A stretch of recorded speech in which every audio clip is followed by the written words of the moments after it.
Somewhat. They don't sound like don't sound nice and calm like she was just sounding. But how they sound? Tell me about that, Steven. We do talk about it.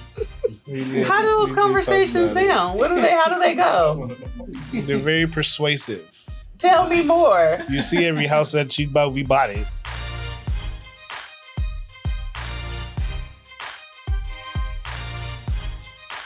Welcome to Keys and Chemistry, where love meets legacy and real life meets real estate. I'm Steven. And I'm Jessica. And together we're building more than just business. We're building a life, a family, and a legacy. This podcast is about what it really takes to win together. The conversations, the challenges, the growth, and the strategies behind building wealth and a strong relationships. Because who you build with matters. Let's get into it. Today we're going to spill the tea about being a power couple. People may assume that because we're industry professionals, I'm a lender, you're a real estate agent, that we haven't had challenges or made mistakes financially in our past, or that, we didn't have to start somewhere too, but we all have to start somewhere. I mean, like we mentioned in the last episode, how we started to save for our first home and paying off debt. So I think that that's a big misconception about us, maybe, that people would assume because we're successful that we didn't have to go through the same things, or we had this perfect beginning, and that just wasn't the case. We had credit stuff to work on and bills to pay down too. And so I think that's a big misconception. When it comes to criticism and opinions of others, I was told early on, the higher you go, the more you'll kind of deal with that. And honestly, your opinion to me isn't my business, first of all. And usually people that are critics or have all these crazy opinions of you are people that aren't doing better than you. So what does their opinion really matter anyway? It sounds good. That bothers her, but it don't bother me. She said it, but I believe that. Like, how you feel, that don't concern me. That's your problem. I don't got nothing to do with me. No. I wake up and I live my life and I keep on going. How you feel, your criticism, that's on you. That's on you. That don't got nothing to do with me. But it ruffles her feathers. Let's be clear. I mean, everything that I just said, that doesn't mean that I don't hear the noise and that it doesn't make me want to pick up the phone and Shirley somebody. But at the end of the day, the core of my beliefs are what I just shared. My leader actually told me this. She goes, Jessica, if you wouldn't want to change places with those people, why do you care what they think? And that's something that I constantly remind myself of. I'd be lying if I sat here and said that it doesn't bother me, right? There's a difference between something bothering you and you still knowing at the end of the day it doesn't really matter, right? That doesn't mean it doesn't bother you. I'm human, right? But it's not going to stop what we're doing or what I'm doing. If it's about me or if it's about us, what we're doing, it's not going to stop it. So it's just kind of like, it's there and it's always going to be there. And they say, if you ain't got haters, you ain't doing something right. So it just is what it is. And advice that I give to people is what advice was given to me. If it's not someone that you'd want to change shoes with, then forget it. Who cares what they think? Keep it moving. Because most of the people giving you advice and critics and all that, they're not headed where you're headed. So how are they going to tell you how to get there? Or how are they going to have an opinion on how you're moving and what you're doing? So just keep doing you, staying focused on the goal, staying on track with the plan, and the rest of the stuff is just noise. What do you think has kept our partnership so strong? I think what's kept our partnership strong is we've built so much together that when you have a solid foundation, it's hard to come in between that. And the solid foundation keeps you grounded. Even when storms do arise, you get through them, right? And so I think having that solid, strong foundation, and like we shared, I think in the first episode of how we got together, we had our separate lives, came back together. And when I think God put us through those other relationships we had before we had each other so that we value each other. And I think that when you go through those seasons and you have a level of appreciation for one another, along with a strong foundation, that builds for a strong relationship. And I mean, we're still learning and growing every day. I think this is the most open we've been with our relationship. So we do keep people out of our business. And so I think that's another thing that's helpful. I really think that Steven or you are my soulmate. And so I think that in itself keeps things strong when you're just with the right person. I like to use the word easy, but that's just the only word I know how to describe it. But I don't know. It just works. I would agree with you for the most part. Like we have a lot of the same goals, a lot of the same priorities. And in your opinion, what does success cost? I would say that success costs commitment. Like you have to really be all in if you want something. I find that the people that I look at that are successful are people that have been consistent. Yeah, it does cost a lot, but the reward is bigger. So if you're clear on what it is that you want, you stay consistent with the path, the goals, the behaviors that it takes to get there, that's a cost I'm always going to be willing to pay because I know the reward is greater on the other side. And the true reward is not necessarily on the other side, it's actually along the journey because you learn so much and it develops character along the way. I say success is expensive, but failure is way more expensive. And that's not an option. So I'm going to pay for success all day and do the work. What's more important than love? Nothing. Yeah, I Like, mean, yeah, what? Money? No. Like, health? No. I mean, like, nothing. Like, that's pretty much it. humility is important with success because, you know, how they say here today, gone tomorrow. Like me personally, I'm just so grateful for everything that we have, everything that like from my kids to the all of it. I'm just so grateful for it that you can't help but be humble in a sense of, like I mentioned before, we had high aspirations and goals, but to think that I think we've overachieved anything we probably set out to kind of do. So it's a little bit of disbelief, humility, all of those things in one.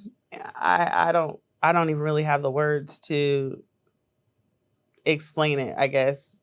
For me, it'll probably just be my background, just coming from where I come from. I mean, I'm just grounded. I don't see any other way. So when I think about how we yin and yang, like how we complement each other. I'm a Leo. He's an Aquarius, right? So I'm the fire sign.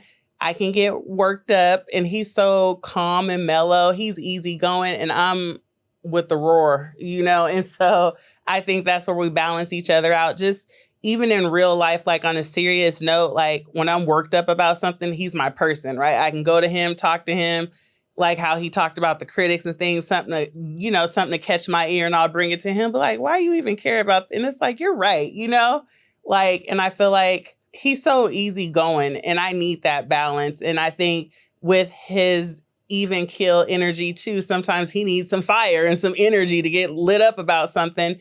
And I think I can do that for him. I can get them fired up, but I think that I say that's how we complement each other. And just when we talked about in the past episode, the home purchases and him being a little more fearful, whereas I'm ready to kind of go all in sometimes, it's a good balance, right? So I think that's how we kind of complement each other. If you don't feel like failure is an option, what do you have to lose? Like, and from past experiences, anytime I've been super fearful of something and I just lean in, I know that the roar is greater because I'm being obedient to God. Like, and if you're obedient to God, he's always going to cover you and the blessing's always bigger. The reward's bigger on the other side. And so my thing is lean into the fear.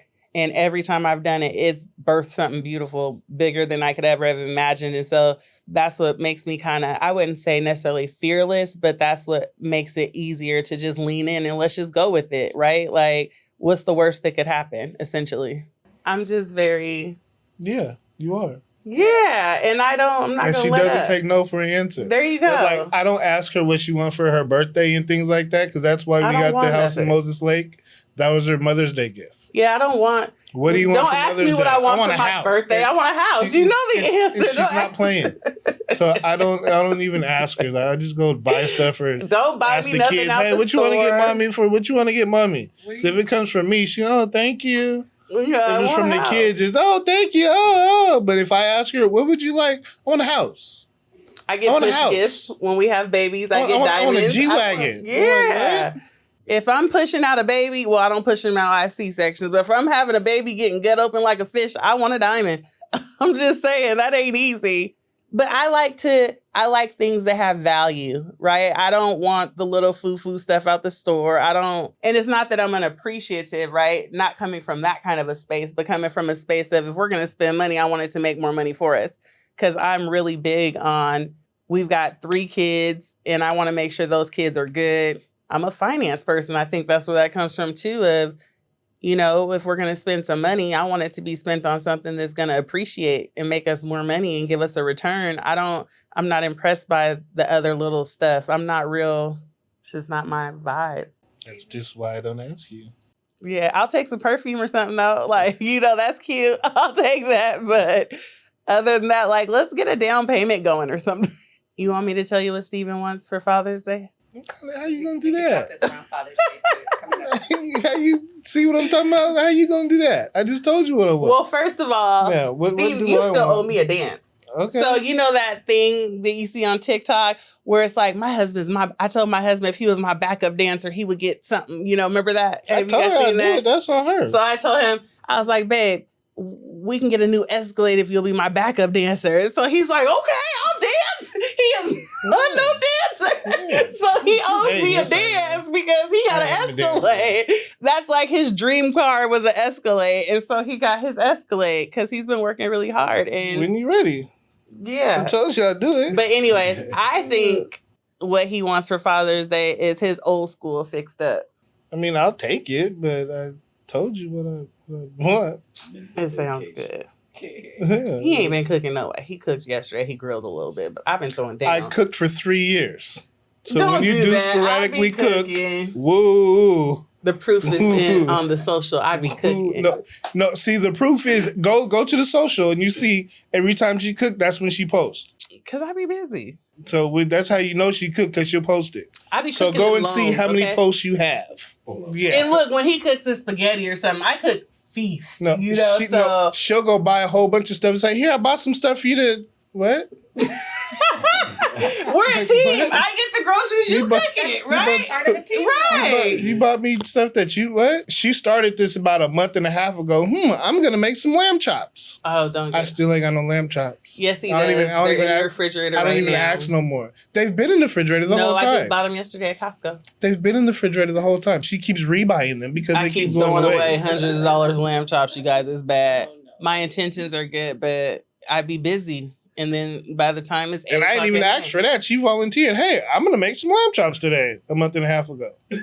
Next time we record, he going to tell you he got some lamb chops. I hope so. If this episode added value, make sure you share it with someone who's building something bigger. And don't forget, it all starts with the right strategy and the right team. Because who you build with matters. The key, strong couples don't avoid challenges. They figure out how to navigate them together. The chemistry. I choose you all over again because you're my soulmate. I choose you all over again because you make me a better me. This is Keys and Chemistry, and we'll see you next episode.